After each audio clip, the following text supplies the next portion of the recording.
Hello everyone, welcome to Tech with Machines. Welcome to day 8 of solving data structure and algorithm problems, and our today's problem is remove element. It's all about having an array of integers where we are supposed to remove all occurrences of a particular element from that array.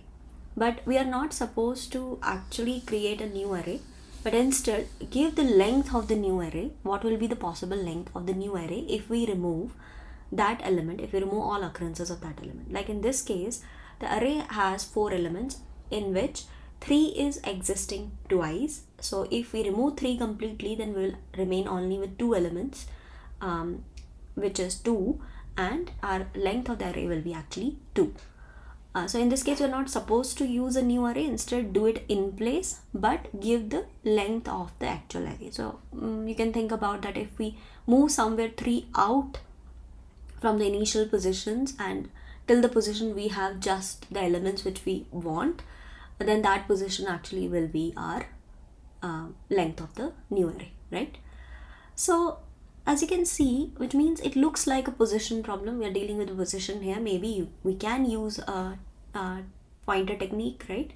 So if you remember, we have solved one problem similar, and if you can correlate it with that, where we moved zeros to the end of the array. Similarly, here we can move 3 to the end of the array, right?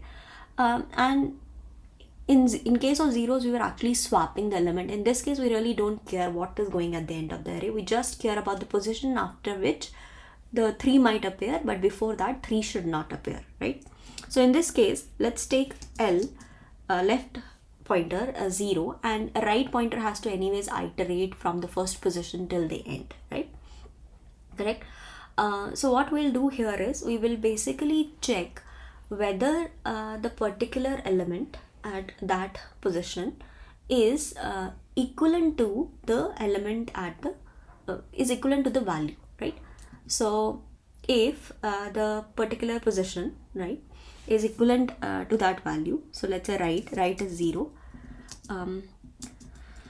Now element at the right is 3, which is equivalent to the value which we are supposed to remove, so we'll not do anything, and in the iteration 1, right will increment, right? Right will become plus, right is going to become 1 because the value at the right is 3, which is equivalent to 3. So we have actually not figured out the position where we have to swap, right? So we will move ahead. Now my left is still 0 in the iteration 2 basically.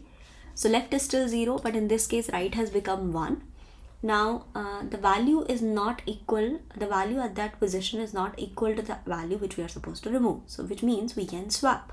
Now in this case, the array actually will become this.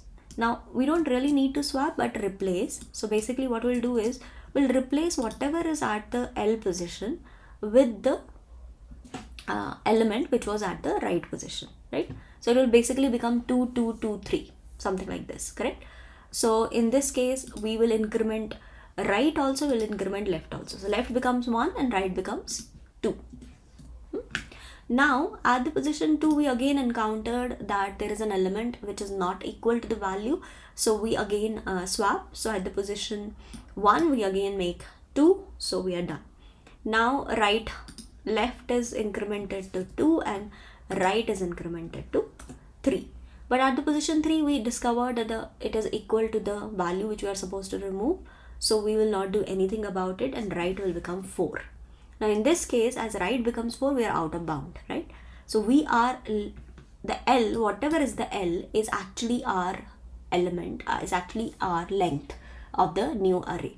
So basically what we are doing is, wherever we are discovering the position which is not equivalent to the value which we are supposed to remove, we are moving that ahead and then moving both the pointers ahead, correct? So in that way, our L actually gives us the length of the new array which we are supposed to have after disappearing or after removing all the occurrences of the element which we have been given. So this is being done in linear time. So now let's try to code it. So here I have coded it, named the class removeElement, and I have changed the example slightly. Instead of having 3 twice, I have made 3 as one element. Now as you can see, when I print it, I am printing it till the L. Now till the L means that if I remove 3, I am left with 3 elements, so the length of the array is actually 3. So which means the L is supposed to be 3 here. That's how I have actually printed the array. I have only printed the array till L, which is actually coming 3. So I have given 2, 2, 2 because I have removed 3 now, right? So we again did the same thing. We kept 2 pointers, L being 0, R is anyways iterating till the end of the array. So we are doing a for loop, and if we are checking if it is not equivalent to the value which we are supposed to remove, we just replace it and then increment both the pointers, and finally whatever we are left within the left pointer is our solution, correct, is our answer. So let me change it to the one which we actually did also. In this case, L should be 2. Now in this case, if we run it, it should print 2, 2 because I'm printing the actual array. So now in this case, as you can see, it actually printed only 2 elements with the length 2 and the value being 2 each. So 2 and 2 is being printed here. So that's it about today's problem, and I hope you liked this video, and if you did, please remember to subscribe and give a thumbs up. Thank you.